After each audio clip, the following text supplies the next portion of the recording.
Yeah, no. For dramatic effect. That's about right.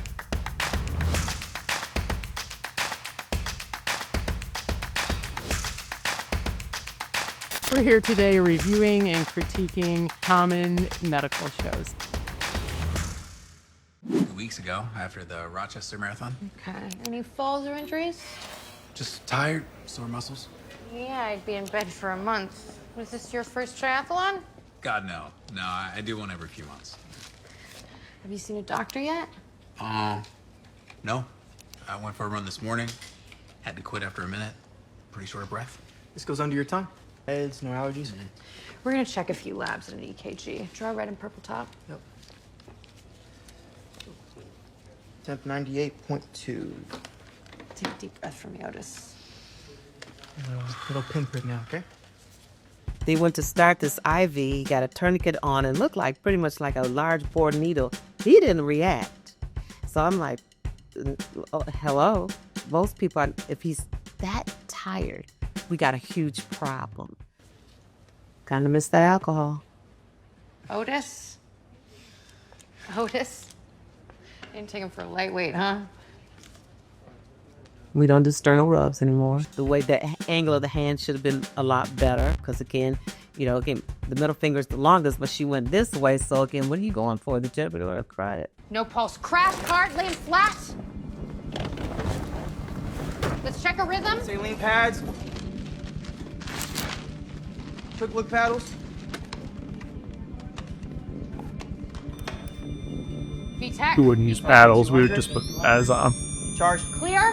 for dramatic effect. All right, it's back to normal sinus. Need a gurney in here? I used to work in a pediatric cardiology step-down unit, and it was like that behind every curtain. You didn't know what you were going to find, and frequently having to end up doing CPR several times during the day to save lives. They did everything on automatic, like that's what you train. Lying flat, let's go and start CPR. But you need to, call for a code.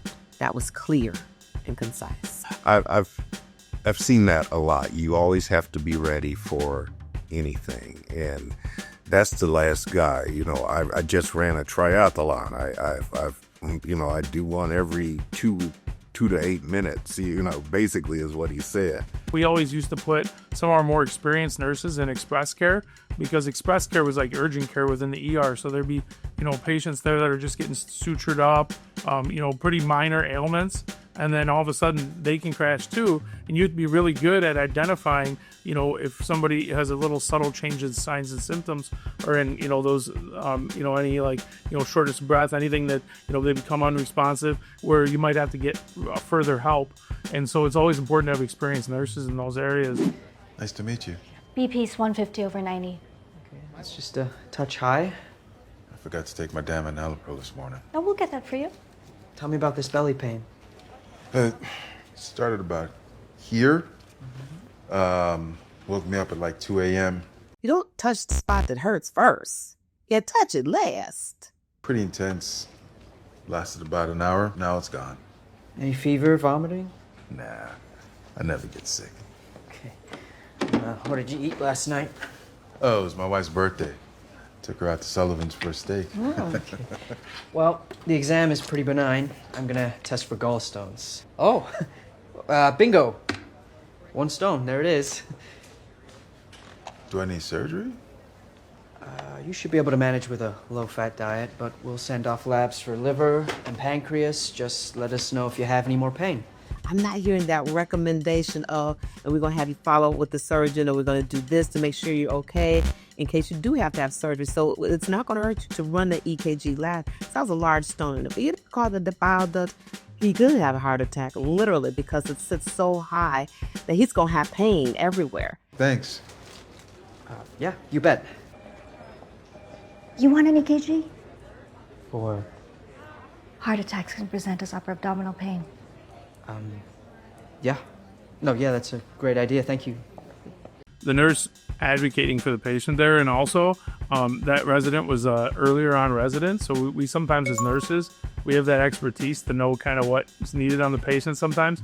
So we will kind of help them out a little bit and just say like, hey, should we get an EKG here? And then, oh yeah, great advice. That's awesome. Because they're learning too, and just realizing that they have a learning process too.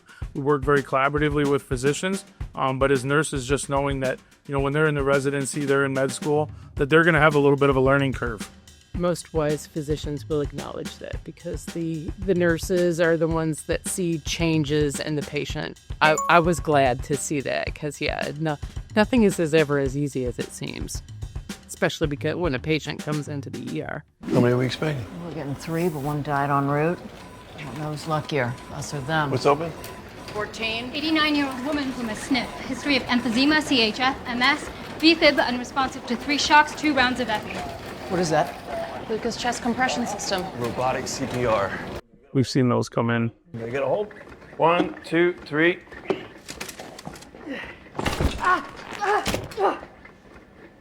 Students are dropping like flies. Take a break. Nice finger. You can count on getting a couple elderly patients every day around 7:30 after the nursing homes and assisted living facilities do their morning bed checks. You can practically set your watch. And holidays. No. Advanced directive. No, full coke for the nursing home. Seriously. Lucas off. Still VFib. Lucas on. One more round of epi, one more shock, and then we call it. Stop. Call it. Nursing home just faxed us a DNR.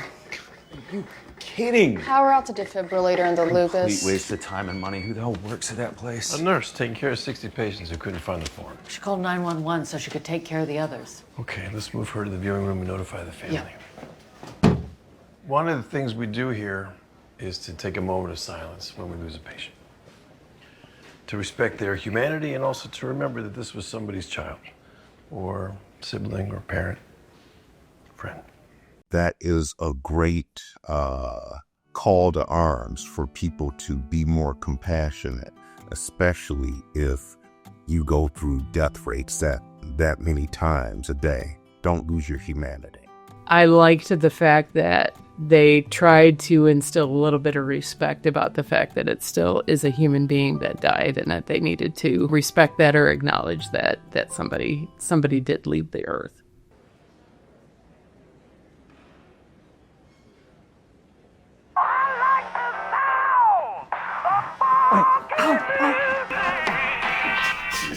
I'm so sorry. Maybe leave it on vibrate while you're working? If a patient came in and they, died unexpectedly and the family wasn't there, but we would take a nurse off shift assignment to have them hold that patient's hand while they were dying, and immediately after to be present with the patient. And we would tell the family that we did this, and it provided a lot of comfort. I'm hearing more and more places do that, like going into the surgical suite, they will pray, even at the start of the shift. I've been in ICU, when they've taken patients off the ventilator and, there's somebody singing and praying.